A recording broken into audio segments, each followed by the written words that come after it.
The outbreak is still growing dramatically, with 60 more cases reported across the U.S. The CDC says now at least 940 measles cases have been reported across 26 states.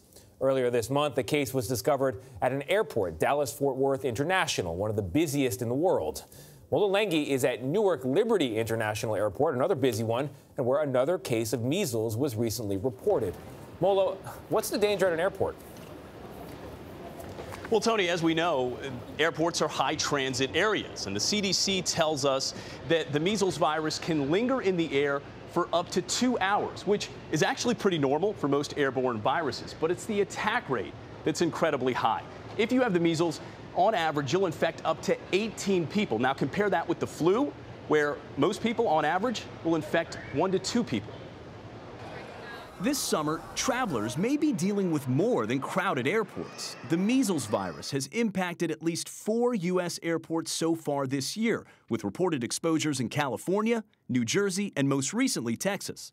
This is one of those situations where somebody got, exposed overseas, brought it back here. Texas health officials addressed a recent exposure at Dallas-Fort Worth International Airport last week. General public is not at risk. Only those individuals who might have been at the airport during that time and don't have immunization against measles. The CDC is urging travelers to get vaccinated, especially international travelers who could be at greater risk. With travel notices in 5 countries, Dr. Nancy Messonnier with the CDC recommends flyers protect themselves ahead of time. When you actually arrive at the airport to get on the airplane, it's too late to get your measles vaccine. These are high transit areas. We get very high volume of people coming through from all over the world. It is a perfect place to have a great swapping of bacteria and viruses. A lot of hands, a lot of germs potentially. Yes. Dr. Kaylin Baban is Chief Wellness Officer at George Washington University's School of Medicine and Health Sciences. She says when exposure occurs, disease detectives are deployed to investigate and look for traces of the virus left behind. Who is the individual who we know was sick? Where were they? What stores did they go to? What restaurants did they go through? Right. They can cover a lot of ground, I guess, in an airport. And then be able to really get that information out so that everyone who might be at risk is aware. Time matters in these situations, Time matters. Right? That's right. I'm not going to touch my hand to my face, and then I'm going to make sure I wash my hands. Right. Dr. Baban showed us what millions of summer travelers can do to steer clear of the virus, offering familiar but useful advice. Keep your hands clean. If you can carry a little bottle of Purell or some sort of a hand sanitizer with you, keep your hands washed. If you're going to be touching areas like the kiosk to get your ticket. Baban points to security trays, seatback tray tables, and armrests as high-contact areas to be aware of.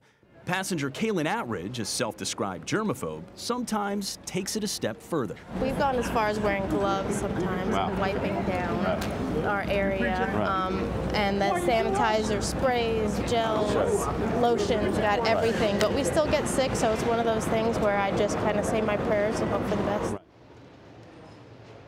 Now, symptoms often start simple enough: high fever, cough, runny nose. The CDC says 2 doses of the vaccine is about 97% effective.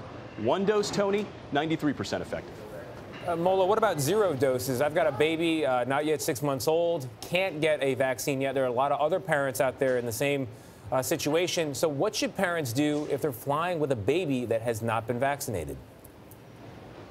Well, Tony, the CDC guidance on this with regards to babies is that babies between the ages of 6 and 11 months should have 1 dose of the measles vaccine. Children 12 months or older need at least 2 doses, and those 2 doses should be given at least 28 days apart. Children under 6 months old, as you mentioned, no hard guidance on the CDC about those kids, but we've been told, generally speaking, anyone without a vaccine planning to fly this summer is putting themselves at risk.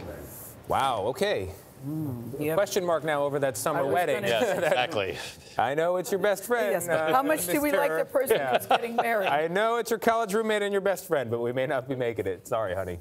Or maybe she can make it and you and Teddy stay home. That's true. Yeah, it could be a daddy-baby It's a really weekend. tough decision. It is. It's tricky. A really tough decision. It is. All right. But it's wedding or Teddy. Wedding Teddy. I will pick Teddy. Mola, we thank you again.